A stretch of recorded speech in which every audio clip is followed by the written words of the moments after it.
Hey everybody, welcome back to Ready Steady Play. We're going to run through our final thoughts on First Martians. Oh yeah, we are. I'm Mike Dennis. I'm Ben Hirsh.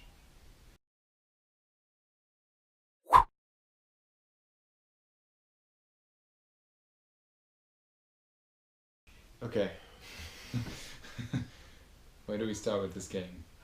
I feel like some of our feelings might have been a bit apparent during the film, during the The series. playthrough, yeah. Let's start by saying First Martians is a game I was really excited about. Me too. I love the idea.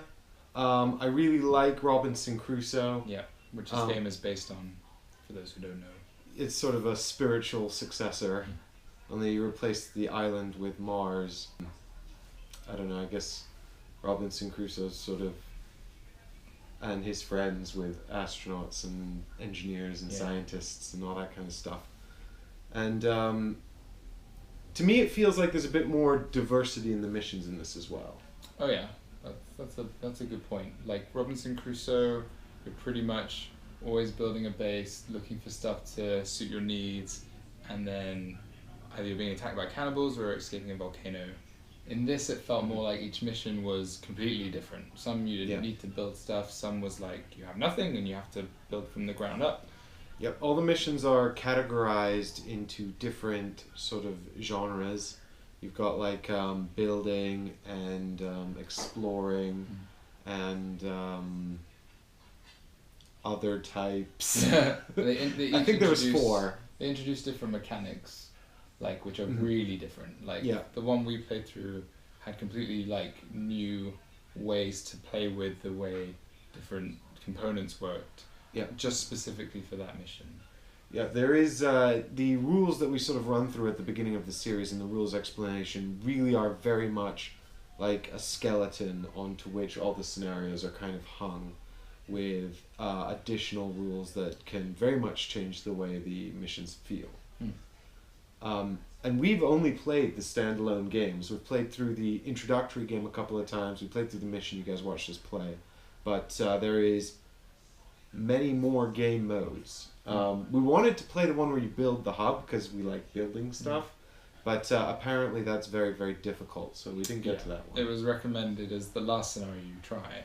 Which, I mean, something I wanted to say about this game was that I was a bit upset that there was only one scenario about building, where the building in this, I mean, you can build upgrades and add to your hub, but it's mainly about maintaining and repairing your hub when it goes wrong, which I didn't realize I would find more frustrating than fun prior to sitting down to playing this. And I kind of missed Robinson Crusoe's, oh, let's build this fridge that gives us this bonus and really helps us out.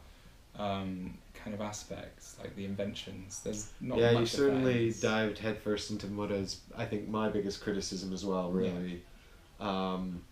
Which is that the sort of core, I mean, it's not The Martian, the movie, which is kind of what I was expecting, and maybe that's grossly unfair because they're completely unrelated. But sort of when I pre-ordered this, it was right around the time that film had come out, and the book had been huge before that. And there'd been a lot of Mars games, like Terraforming Mars, and also Marsh is a story of civilization. Yeah, Martians, a story of civilization. Yeah, something like that. And which is actually much more like what I think I was expecting from this, because in First Martians it's not First Martians. This is First Martians. In Civilization 1. Martian Civilization. Story of Civilization. Yes, that is in that one. You are building what is or it's. You are building like the hub. You are building the base on Mars, and everybody's collaborating. It's almost worker placement. Yeah. It's very Euro-y. Yeah, exactly. Whereas, so with this one, I was sort of expecting more of that. But this had the survival aspect that I don't think would be in the other game. I mean, we haven't played the other games. No, the other game is very much like you're sort of like on Mars assembling the IKEA furniture, whereas for The Martian is more like assembling the IKEA furniture in the middle of a storm. Yeah. You know? And that's kind of what I was hoping for from this. Yeah. Sort of like you're building something but under immense pressure, which Robinson Crusoe kind of has, But it's a desert island, not an not another planet. Kind of is an alien planet. It's just not Earth. Yeah. Extraterrestrial. A foreign planet. Could call it that. Are Martians foreigners? But instead, what you've got here is like you've got this thing that's already built that you're trying to just sort of keep going. Yeah. And instead, there are all these other things going wrong around you that you kind of have to deal with. And you know what? I think what kind of bugged me the most about it was the building missions, which is where you're building additional things. And it feels, because every time you start, everything's working perfectly. Yeah. And by the end, it's always shit. Yeah. It's always fallen apart to some degree, and you kind of, there's an end game condition where as long as not more than 6 things are fucked up, then you're okay. Yeah. And that was another issue, like when you do build something new, it starts broken. Yeah, and then starts fucked up and you have to start replacing the parts. Yeah, which is okay, except that if things are fucked up, it means other things are more likely to fuck up. Yeah. So, I don't know, we sort of discussed at the time that it was it sort of needed that to make the game more interesting, but I think as a thematic feature, it didn't really make sense. For me, it's more about just, as a player, a sense of futility. It's like, I'm trying really hard to build this new farm, or grow these plants, or find this lost probe, and yet, while I'm doing that, and working really hard to do that, everything seems to be falling apart around me, and there's no actual way to fix that. All the spare parts you need for maintenance are either stuff you start with, or require you to sacrifice potentially useful upgrades. Yeah. And so, I mean, thematically, I guess it makes sense, sort of, because you're not going to find spare parts in Mars. It's not like Robinson Crusoe where you can just go out and chop down a tree or whatever, right? But on the other hand, it felt like, well, I don't actually have the tools I need to keep this space center functioning. I mean, even just a small change, like if every turn you got like a shipment from Earth that had a certain amount of spare parts in it, that you then had to decide the best way to use those. Even just a small change like that would make me feel a lot better, because I'd feel like it wasn't completely futile. Yeah. So you've sort of brought on the point that the number of decisions to make per resource was actually quite small.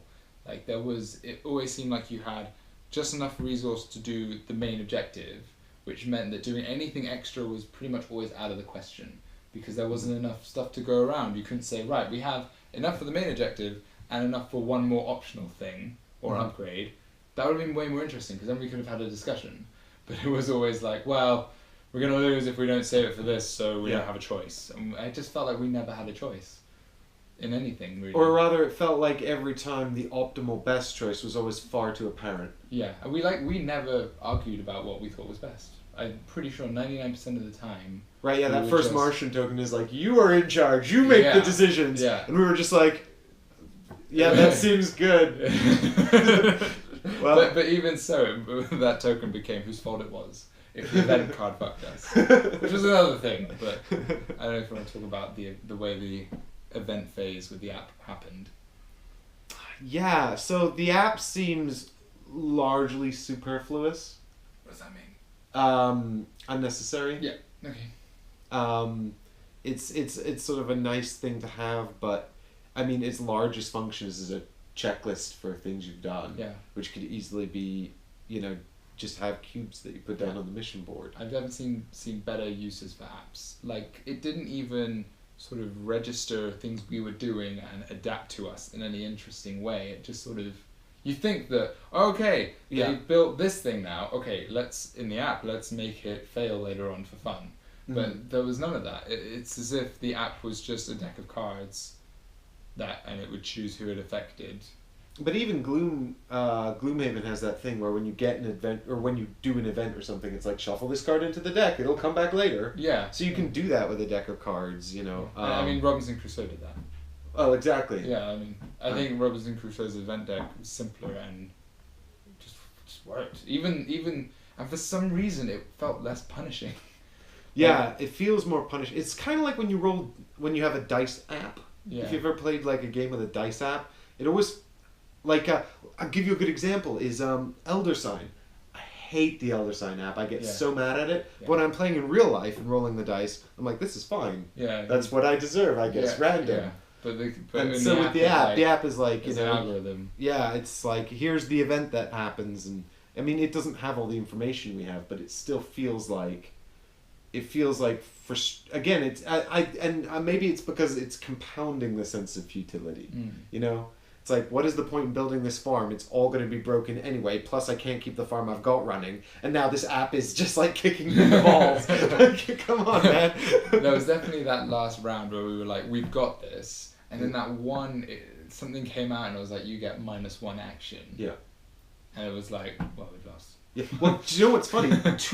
I've not played that many games of this, but 2 of my most successful games have ended that exact same way. Because the first time I played it, the learn to play mission, we were like, we played on medium difficulty, and we're like, in the end bit, we're like, okay, all the engineer has to do is use his skill with these morale tokens to fix this part of the ship, the hub, and then we'll be above threshold and we'll win. And then it comes up with an event. It's like, oh, your players are in bed and can't use skills this turn. We're like, well, now we're fucked and can't win. And it's just like, well, I mean, come on, man. Yeah, it's not. It's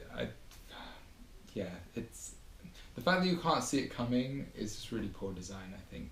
Like event decks in games, especially co-op games, need to have some kind of mitigation. Mm-hmm. Like there wasn't even a way to sort of turn that off. Like even if you just like chucked everything you could at it, like that happened and you didn't know it was gonna happen. It just happened, and it's just screwed your day, and that's it. Like, that's poor. That was a shame. So I'm trying to think, because I've got another criticism, so I'm trying to think of something Yeah, nice to say first. The minis are cool. The minis are cool. I like all of the design, like artistically I really like. It feels like, you know, it's like going back to my analogy with the Martian, comparison with the Martian movie, it feels thematically very similar. Like sort of true to science. Yeah, hard sci-fi. Hard sci-fi, exactly. Which I like a lot, and was one of the things I was really excited about. And in the game, that's great. Like, I have no criticisms about that. I have no criticisms, I think, that I can think of off the top of my head about sort of the art or any of the graphics or anything like that. I mean, maybe they could have done more in places, but to be honest, there's much bigger issues that concern me. Oh no, Ben, I forgot where I was going with this. Quickly say something clever while I think. Okay. I like the exploration aspect. The way you move around the board was cool and clever. Though also deeply punishing sometimes. Sometimes, yeah, and the samples are very specifically useful. Yeah. They're like weird. In some missions, they're absolutely critical, like the one we played. Research. That was another mission type. Yeah. Research. And in the mission we played, research was super important. Yeah. But in the first mission, like the build mission, research is basically just not important at all. It was also kind of useless to explore as well. I mean, I almost would have preferred it if there was just one scenario that was just really dynamic every time you played it. Yeah. Which utilized every component or every aspect of the game. Yeah. Rather than these sort of little different meals. Well, and the thing is about plates. exactly the thing is about the little meals, is that because they switch off elements of the game. Like in this one, this is a building mission, which means that the researching stuff is not really going to happen. But the researching stuff is intrinsically linked into the exploration stuff. So then you don't really need to explore either. But that's okay because this is a building mission, not an exploration mission. Yeah, but then you don't need the exploration astronaut or the science astronaut, and you don't get to use this little man really at all. He's not that useful. No, but it's like, I mean, unless you've played before, you would not necessarily expect to have these elements that are tools that are useful to you to be useless. Yeah. You know, you'd think, oh, I've got the thingy, I should go explore, maybe I'll find something useful. No, you won't. You might find a point of interest, but to be honest, the cost of getting it is probably going to be too high. Yeah, though sometimes those are, I mean, from Robinson Crusoe, those exploration tokens, the same thing, the POIs, they can be so helpful. but they are But very they're risky random. and they're random. Yeah. And some of the effects you can get are replicated in like the rest area Yeah. and things like that, and those are guaranteed benefits. That's true. That's true. So it's like unless you, and the thing is, you're not ever so you don't have such an abundance of time and resources that you can really afford the luxury of taking a gamble on these things most of the time. Yeah. And if you do, then I mean, great, but There was the other action next to the rest thing where you can put your stress down. And I remember we spent 3 rounds doing that twice, using the gaming action. Yeah, just sitting and playing video games to reduce the stress because it went up so much every round, which is fine. Maybe we played that a bit wrong. We didn't get the idea of how important stress was, but yeah, like the research of the plants and things, like getting those down quicker maybe would have been beneficial because we would.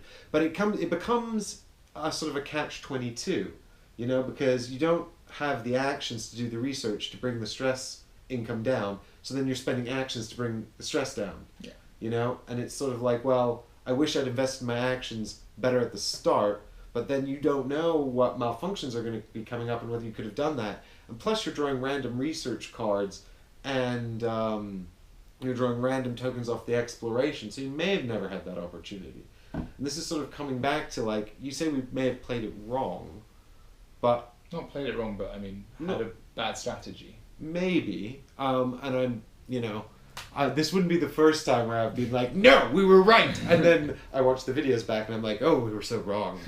But I feel like we took pretty good decisions mostly throughout, and it always seemed like the decisions we were taking were either optimal or absolutely necessary. Coming back to our very first point was it never felt like there was a very divisive moment, very divisive. We were never like, which option, this or this, could... maybe once, but it was probably... One was a random outcome and one was not. So we're like, well... Yeah, and there comes a point as well in this kind of game where I'm like, I'm so frustrated with how it's going, I just want to do something random to see what happens, It's like, let's try and make this interesting. Yeah. And, maybe different kinds of missions, but this is, I guess, the sort of... because I feel like we have been sort of talking very negatively about the game. So maybe there's more to be found, more joy to be found, say, in the campaign packs or the story type stuff. That's true. Which we didn't open. But I just feel like, if you're going to dive into a campaign with something, it's got... a campaign's a big undertaking, and it's a big time investment for the players, and there's a high bar to compete with. Yeah. Definitely. And if you're playing the scenarios to sort of test the waters, you may actually never even get to putting down the campaign. I wouldn't... Just to sort of summarize as well, it was such hard work for us to figure out how to play the introductory mission, and then also to figure out how to play the mission you saw us play on the show. Oh, fuck. It was like, when we had to go online and download a PDF in order to fully understand what was happening, I got quite mad. Yeah. I'm not gonna lie, I was like, this is not okay. But it wasn't even... To be fair, the app told us to do it. But it didn't even, I'm pretty sure the link didn't work. The link didn't work. We went on the site to find it. Yeah. We found one scenario which was called something completely different, and nothing else. So it took us a while to sort of just, alright, well, let's click on this thing, see what's there. That's true. And on page 2 of a different named scenario was the thing we needed. Yeah. And I just thought, well... You were like, Google this thing, and I'm like, wait, what? Yeah, I had Google to, what? I had to give you a specific URL, and so if you've got to print off stuff in order to play, that's a pretty big ask. Yeah. And why doesn't it come in the box? Why, it's a piece of paper. It comes with so much stuff, and it still doesn't come with all the stuff you need. Yeah. And again, to make the comparison but we just finished playing Terraforming Mars, which I really liked. But whether or not you like Terraforming Mars, it's not got, the most variety in it. It does have some, especially with that big deck of cards and the different corporations, but I'd much rather have a consistent, tight experience like that than 9 different experiences, all of which take an hour, 90 Oh, minutes yeah. of decoding and setup. I would definitely pick, and I'm not really much of the kind of person who'd play a game like Terraforming Mars, but I would certainly choose to play it over this for a Martian game, for that kind of theme. But also it's consistent. It's like if I've got guests over, especially if I've got someone that I don't know that well, that one of my friends has brought to a board gaming night, a nightmare scenario is opening this up and they are like, oh, this scenario about building the base seems cool, or this scenario about finding the lost probe seems cool, and I'm like sitting there staring at the rules for like half an hour, and then I fire up the app and it tells me, oh, by the way, you also have to go online and print out more rules and learn those and then explain all these to your friends. And I'm like, No. Yeah. no. That was bad. It's like it's not. So now I need to get a specific gaming group who are dedicated enough to play it, and support me while I learn the rules, who really want to play it. So now it's already difficult to get. I mean, it's difficult to get to the table because of the homework I have to do, and it's difficult to get to the table because of the group I have to find. Yeah. Say something nice, then. I'm finding it hard. I mean, I play games. I really enjoyed Dark Souls. I really enjoyed Robinson Crusoe. Games that people would consider can be quite random. I walked away from this thinking. People asked me, how was it? And the first thing that came to my mind was it's too random, and I don't really know why. Because I play games with more dice and more random bits, but this felt like random in the way that you're rolling a d20 and like 19 of the sides are a 1. That's kind of where it felt. It felt unfairly random. Yeah, I'll tell you why. It's like, I'll tell you why. I'll come back. We've all played Pandemic, I hope. At this point. One time. But the infection deck in Pandemic is really good because when that infection hits, or not the infect, but you've got the 2 decks, and when the infection happens, you shuffle the discard pile and put it back on top. So it's giving you foreknowledge. You're prepared. Now you know where those infections are going to come. It's still a bit random because you don't know the order in which they're going to come out. Where they're going to come. So you need to start prioritizing the biggest problem areas. But you know which cities it's going to hit if you can remember them, which is a challenge to you as a player, to remember which cities were hit. And now also to sort of predict the threat and where they're going to be. And that gives it sort of a level of strategy, but it's still, because you don't know when that's going to happen either, there's still this sort of level of random. And in this, and so that's an example of challenge that comes from randomness, right? Yeah. And it's challenging you to remember all the cities and, prioritize the biggest problem areas where the most infection is so you don't get outbreaks. Now in this, it's like, you can't predict it because all of the malfunction cards, you have no idea what's going to come up out of those decks unless you memorize the whole deck before you play, which is not conducive to the experience, which is supposed to be sort of about solving problems on Mars, I hope. But this is ultimately the problem, is all the challenge comes from those malfunctions and the events in the app. If those things didn't exist, those 3 decks of malfunctions and that app events thing, then the game would be easy. Because there would be no challenge. It would just be executing the actions in the optimal order. Yeah. Well, there would be an optimal path every single time that you would just be able to plot. So that's inherently the problem, because there's no tools really for managing those decks. Like the way the malfunctions come up when you roll a dice and then you add the number of broken things. Like there's never a blank side on those dice. I mean, you're always going to get at least a 1. But also, you can't manage the dice. Like the engineer, why can't he re-roll those dice or prevent the dice from being rolled sometimes? Yeah. Or maybe like pick one of those 3 areas and say no malfunctions in this block, this phase, because there's just it's all of these random chance contraptions with no effective mitigation. And that's why there's no interesting decisions. Yeah. Because I don't have any mitigation to deploy, so I don't have any interesting decisions about how to deploy it. Yeah. Instead, it's more like I'm just trying to keep what I said before about the optimal path, the optimal actions through the game, to growing the plants or finding the probe or whatever. I'm just trying to stay that course while all these things happen around me, and I'm just kind of watching them go wrong. I think, you can take the repair action. People will say you can take the repair action and repair different parts of the thing. But it's always reactionary. I can't be preemptive. Yeah, no. there's no like countermeasures you can put in place. Like, oh, we really need this thing not to go wrong, so let's like prevent that this turn. Let's put a gamble down. There was no real risk management or push your luck mechanisms or anything like that. It was all just like, shit went wrong, deal with it. That was the game the entire way through. Coming back to this little events part of the app, just quickly, I wanted to mention this. Like, it says that this is going to happen, or if you don't take the action to resolve this, then in 3 turns, or just later, there will be consequences. I can't remember. No, you have 3 turns to solve the problem, and then if you don't take the action to solve the problem, then there will be further consequences, and you don't know when those are going to happen. And actually, that doesn't really bother me. What kind of bothered me was every event that comes up 3 turns from the end is now meaningless, because there can't be further consequences. Except for the instant benefits you get for dealing with it. Well, yeah, exactly. So there is that sort of random event. But there's no sort of downside. That there's no real. It takes away the risk. There are no further consequences for those ones. But also, like, even if I knew when the further consequences, the ones I failed to do, were coming up, I can't do anything about that anyway. You know, failing to do the action within 3 turns has meant that I'm just going to have to deal with the consequences of that, and there's nothing I can do about that. And those actions were completely almost binary the whole time. It was either like, this is great and we want to do it now, or this is not going to benefit us and we're just not going to bother with it and face the consequences, because we don't even know what those are. So how can we judge whether or not... What we can judge is that this is not worth doing now.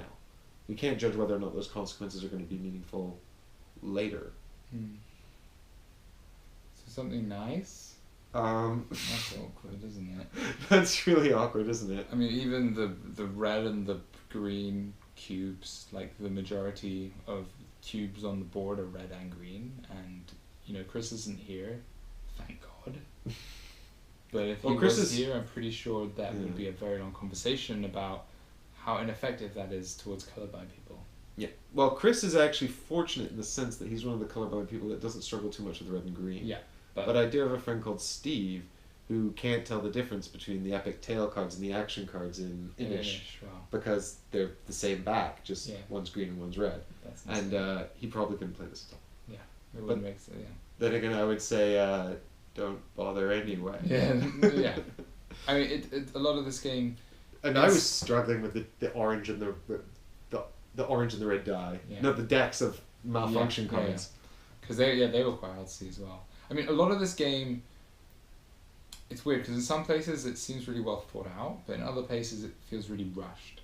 Like, and it's completely inconsistent in where those places are. Like, some aspects of the gameplay are like, okay, that's a pretty cool idea, but then like I like the way some of the scenarios do mess with the rules.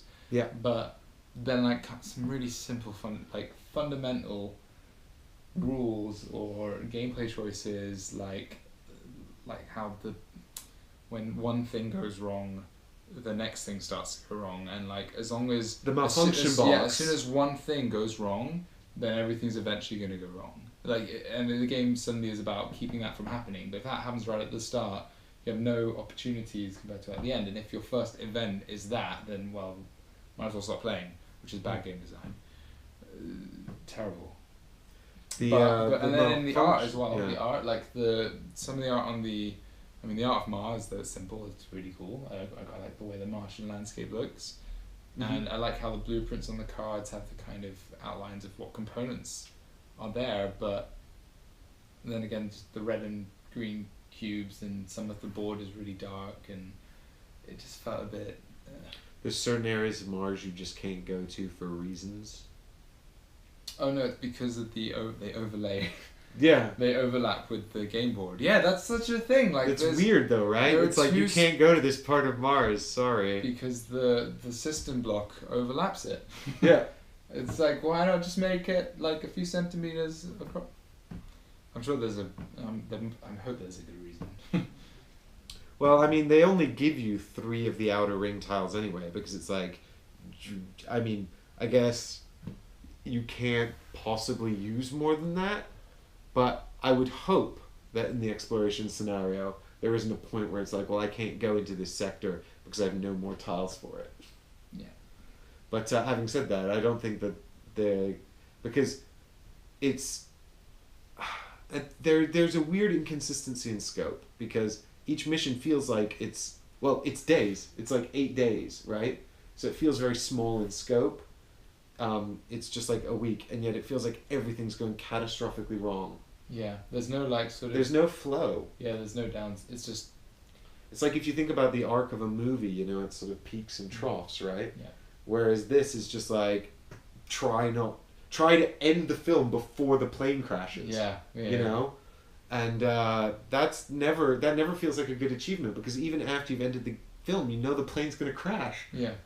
Yeah, it's a good point. I'm pretty sure even if we had completed our scenario, our astronauts would have starved to death, like as soon as it ended. I mean, we'd run out of general food we'd run out of food in the general supply. Our plants were fucked. We're stressed out to shit. I mean, we'd already had a fight. I mean, you know, maybe some of these issues are resolved in the campaign. Yeah. But again, like, I'm sorry, but it's like, who wants to play a string of these missions? Yeah. At least in Robinson Crusoe, it's like, oh, you built the raft to get off the island. Like, fab. Like, that's a great ending. Or you escaped the cannibals. Or you built the wooden, like, help sign for the plane. And, you know, there's like... There's a real sense of achievement. Yeah, and there's a status quo. You know, there's like a kind of... There are points where you're like, okay, we can... This is a chill round. You know, not always, actually. Some scenarios in that were hard, but this didn't happen at all. And... Yeah, and that's it's like that's it. It's like the introductory scenarios, like build a farm, and a power generator and an oxygen generator. But the minute you build them, they're going to be shitty and sucking up. So you have to build them in a certain order. That it doesn't tell you. Yeah, it doesn't. You don't build well, it. In it assumes that you'll infer it because the to-do list is. It assumes okay. but the to-do list isn't numbered. It's just a to-do list. So if you think you can just pick and choose the objectives you want to do from that list, then you know I can't fault you for that, but that's not intended, I guess. Even though the last two to-do things on the to-do list are optional and are actually quite good to do first. Yeah. Yeah. Because they get you more spare parts. Plus, like, who doesn't want to run off into Mars and start exploring Mars immediately? Yeah, but it feels like you can't... There's no room to just have fun and do your own thing, because if you do one thing wrong, it can cost everyone the game, which is... I mean, it's a survival game. It's not supposed to be fun. I mean, in a way. Like, it's supposed to be less about, oh, let's go explore stuff. It's more about, no, you're going to die if you don't stick with your team and do what we say. Yeah, but I've played a bunch of games of this now, and never once have I felt like we survived. I felt like, you know, at best we've stalled death. Like, for, you know, 8 days. Yeah, yeah. So, in summary, get Robinson Crusoe? Yeah, I think if you want to, if you want a good survival game, or even a cooperative worker placement game, which is kind of what this is, Robinson Crusoe all the way. It is like a cooperative worker placement game. It's the only cooperative worker placement game I've played. For a Martian game, from what we've played, Terraforming Mars is definitely the Mars experience, but it's not the Martian experience. Yeah, Terraforming Mars feels more like... Off-World Trading Company. Yeah, I was going to say almost like if The Martian had been directed by Terry Gilliam. But what did he do? He's one of the Monty Python lot. He did Brazil and Time Bandits and stuff. But it's got like a little bit of tongue-in-cheek feel. Well, I talked about this in our final thoughts for that. But I seem to be like the only one that picked up on that anyway. But I think also like Martian's a story of civilization, which is funny because I looked at that game when it first came out and I kind of dismissed it because I was like, I was waiting for this. I was waiting for this. I was like, well, this has got such a pedigree. I'm gonna take that. Plus, I love Robinson Crusoe, so I'll take First Martians and just wait for that. And actually, having read the rules and looked at Martian's Story of Civilization, which I haven't actually been able to play. By the way, not related to the Through the Ages, A Story of Civilization. Oh, okay. Completely different designer, completely different production, but similar name. Mm-hmm. That's basically this, except it's just very Euro. It's like it's worker placement. It is cooperative, although it's also competitive, in the sense that it's in much the same way Terraforming Mars is competitive and cooperative at the same time, kind of. Except this leans more into the cooperative side. Yeah. So I'll probably like put up some of the box art on the screen here so you guys know more or less what we're talking about. But ultimately, I think this would be my last choice for Martian game. Yeah. Which is funny because it was my first choice when I just looked at the pitches. Expectations can be a bitch. Yeah, maybe that's why it was so disappointing. Yeah, because we had such high hopes. Yeah, the bar is really high. Yeah, it was. I mean, Ignacy and Robinson Crusoe, it was high. I mean, it's hard to just have an open mind coming into something from the designer of Robinson Crusoe using the same mechanics in a cool theme. Yeah. You're going to have high expectations. So yeah. It's hard to... Portal games are great as well. Yeah. I'm a big fan of Pure Settlers. So yeah, I don't have anything left to say. Well, I think, I'm going to go put this in the airlock and jettison it off into the sun. Because this is not going to be staying in my collection. Nope. I feel like I'm going to be selling it for you. Oh. Well, thanks very much for joining us. Sorry for such a downer in this final thoughts. Yeah. But, if we only played games that we thought were really... Well, we thought this would be really good, to be fair. But if every game lived up to our expectations, then we would just play the same games over and over again. Exactly. We wouldn't have to buy anything There'd new. be no fun in exploring new games. Exactly. Much like the hope of exploring Mars, we have the hope that exploring First Martians would be exciting and all of that. But we'll be off tomorrow on another adventure. Not on a red planet. Maybe on a red planet. Probably not on a red planet. I think we might have, for the time being, exhausted our red planet allowance. Yeah. I was going to say our desire to be astronauts, come back to Earth for a bit and do or Middle Earth maybe. Yeah. Do something Different else. kind of Earth. So thanks very much for joining us and coming on this adventure to the Red Planet with us. As you can see, we've resolved most of our technical issues. Yeah. Well, I did that. Ben did that. It's true.